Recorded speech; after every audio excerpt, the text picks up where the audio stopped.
Welcome back to another episode of Earthly Headlines.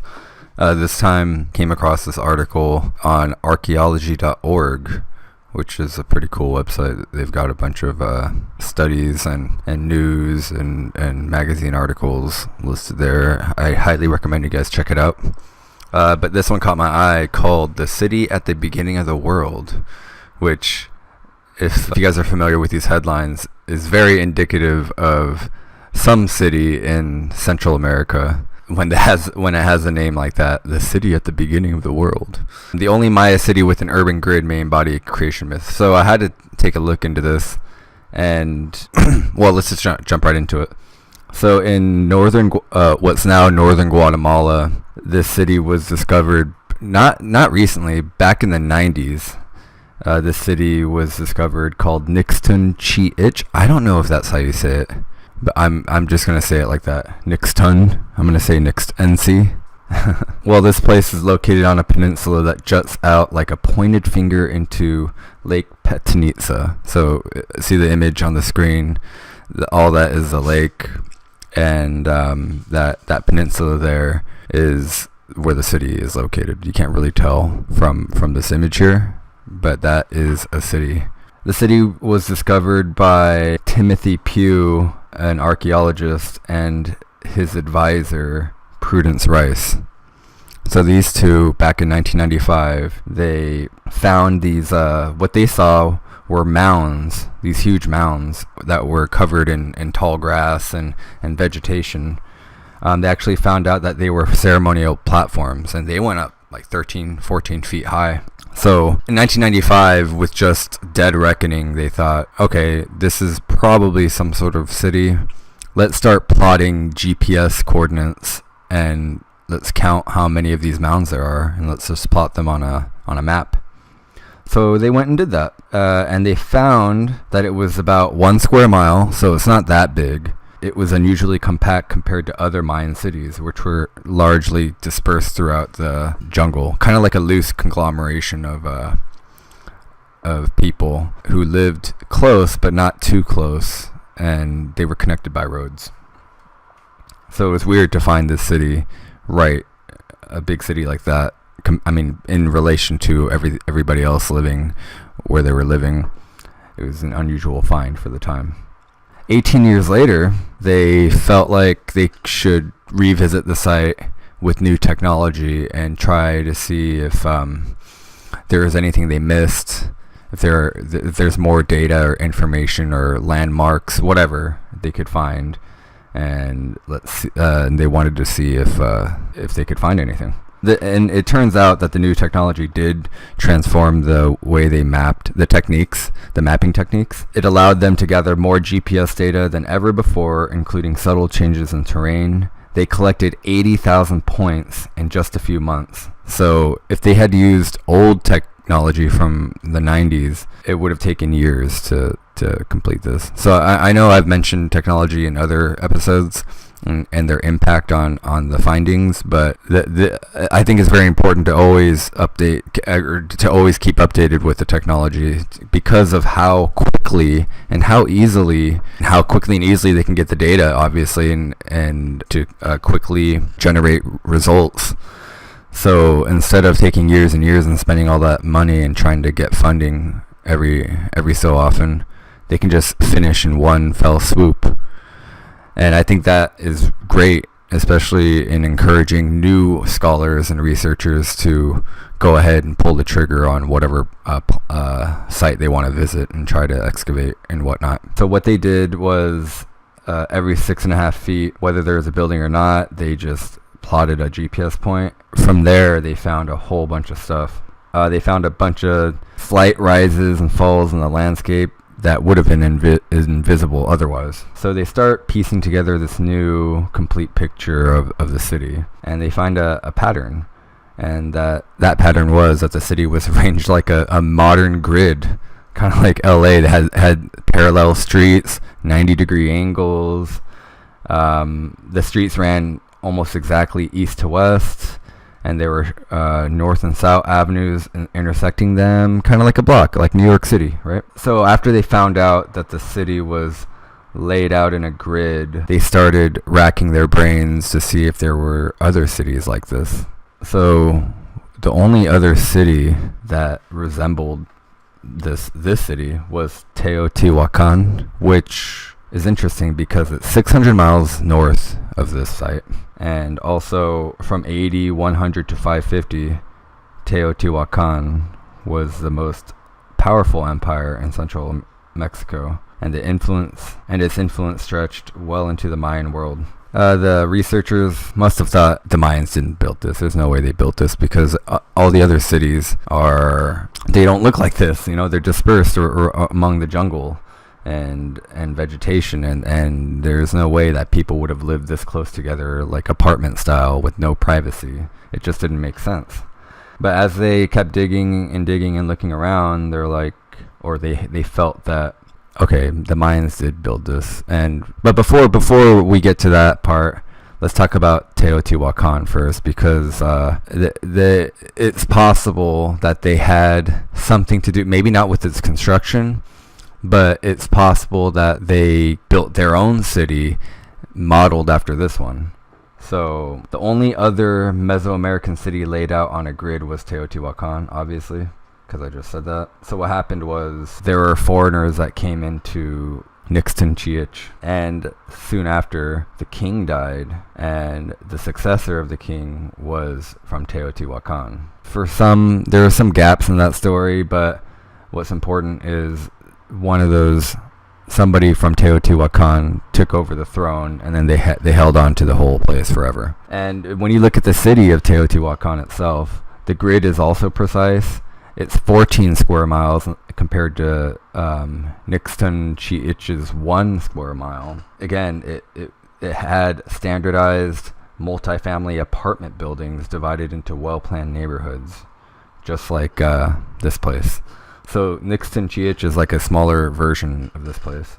But for some reason, it came about almost 1,000 years before Teotihuacan even came over. So perhaps Teotihuacan's construction was inspired by Nixtun-Chi'ich. Pew and Rice, they realized the grid was much older than they had initially thought. They dug into the streets and avenues. They uncovered ancient plaster surfaces, which function like pavement.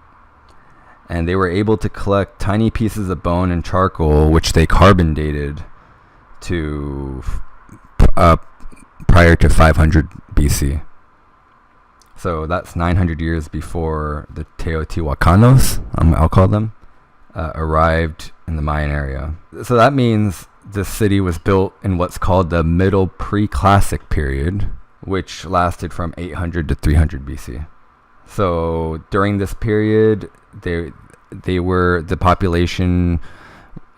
the middle of switching between hunter-gatherers and living as farmers, which, that's a common theme.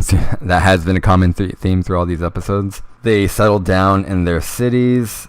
They built ceremonial centers. They started trading with each other. And that's when the civilization really started to kick off. The first villages were settled organically and without any leader explicitly giving directions about how to build the city. It wasn't until later this city comes up fully planned, kind of built from the top down instead of from the bottom up, like the early Mayans did. One of the scientists said, a grid doesn't have to be something that gradually develops over time. Actually, Pew said this. It can just be made up at the very beginning of the city, and he's right. You could plan something out first and then carry it out. Not everything has to start decentralized and quote organically. So we have this city that was most likely densely populated, and compared to all the other cities around it, which were kind of built according to the landscape. So, for example, there were major capitals of the Mayans, such as Tikal, which is in Honduras, and it's described as being integrated into the forest, whereas this city is really just a city. Period. There's very little green in the city. It would look very much like something something that, again, a city planner would make. And the reason why, going back to when I mentioned that the city is undeniably Mayan, it's because the city was embedded with cosmology, mythology, and religious belief systems. First of all, there's this thing called E-groups, which involves a pyramid. The pyramid sits directly west of a long platform that has 3 structures built atop it. So from the steps of the pyramid, if you face east, you would see the sun rise over the 3 buildings.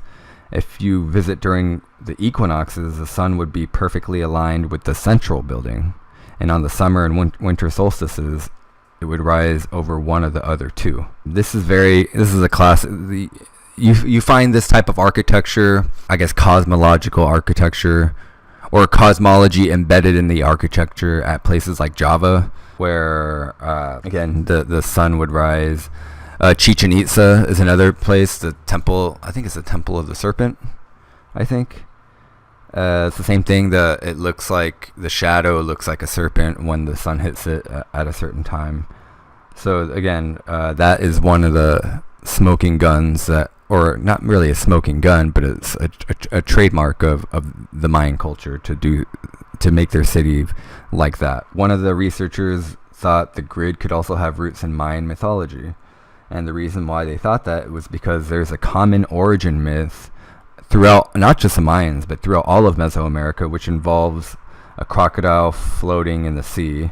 So according to the myth, a god or gods slit the crocodile's throat, and then the blood floods the earth. The blood comes gushing out, and the earth is created from the body of the crocodile. So the Rice, she imagined the peninsula that the city sits on as the crocodile sliding into the lake, and that to her the grid took on a new meaning. She thought some of the parts of the grid looked like scales. Here, let me show you guys a picture.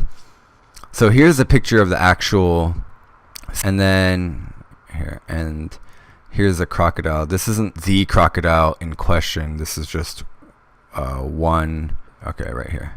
So what do you guys think about this? If you imagine the lake, and then the left image is the actual city proper.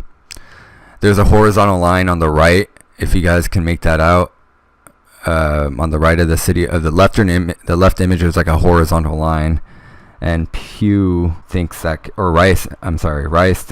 could be the symbolic slitting of the throat. That's like the wound. It's kind of hard to see, but I can kind of see what she's saying, that it could be a serpent going into the peninsula, and maybe back then it looked much different. Well, it must have looked much different, and maybe it looked much more like a crocodile.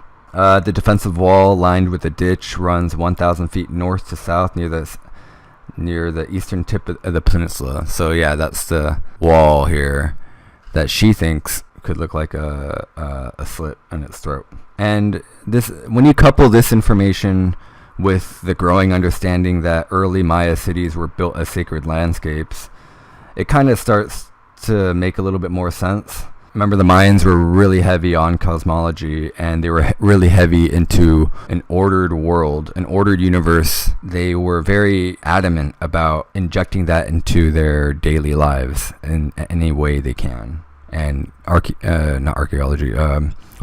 is one way to do that, and they understood this very well. So ultimately, who's responsible for the construction of this place? Most scientists are convinced that the grid at Nixtun-Chi'ich had to have been the result of central planning carried out by one ruler or a handful. This guy could explain the origins of the world, Rice says, so everybody thought he was pretty spectacular, and they cooperated when he said, let's build this. This might have been a way for the new leaders to consolidate their power. They were trying to make the site symbolically represent the world, and what a powerful statement for them. They held giant feasts, so the feasts were another way for them to consolidate power, because it reinforced their new position as new leaders to merge at the top of the social hierarchy. And in their position as people of power, they're obliging the attendees of the feast to support them with reciprocal gifts or communal labor. That makes sense. Last part might be a stretch, but the first part about central planning that a handful of rulers or one single ruler might have carried out, I mean, to the population, that seems like a huge, especially back then, there was nothing like this. I'm assuming there was nothing like this known to them, to the population they were ruling. That's like magic, right? That's instant respect, I would say. The last thing I want to say about this is this place, after the Spanish came, or the Aztecs came, they never destroyed the city. They kept it intact. The only thing that changed was the Spanish built a mission there in 1702, but everything else was left intact, which is really, really interesting. Why would they leave it intact? Why didn't they destroy everything and decide that it was all against Christianity and that they were all usurpers, not usurpers, but they were all non-believers? I don't know. That remains a mystery. What do you guys think? Have you heard this story? If you have, is there anything that I left out that I didn't cover? Do you think there are other cities like this? I'm inclined to think that there's other cities like this. I mean, there's Teotihuacan, but that can't be the only city, right? There could be more. I mean, how dense is the Amazon? There are probably more in the Amazon, right? I mean, I'm sure that they're finding a bunch of stuff because I've read about it. There have been a bunch of other discoveries underneath the lush landscape there. So I guess, again, time will tell, as always. I would love to see more updates, not just of this site, but the surrounding areas. And maybe someone out there is studying the Mayan cosmology and their religion and their mythological beliefs. And perhaps there are more clues in there that connect the mythological realm, or their perceived mythological realm, with the actual physical Earth. Maybe there's another city somewhere. Maybe it's underwater. Maybe it's underground. What do you guys think? Let me know. Thank you very much, and I'll see you next time.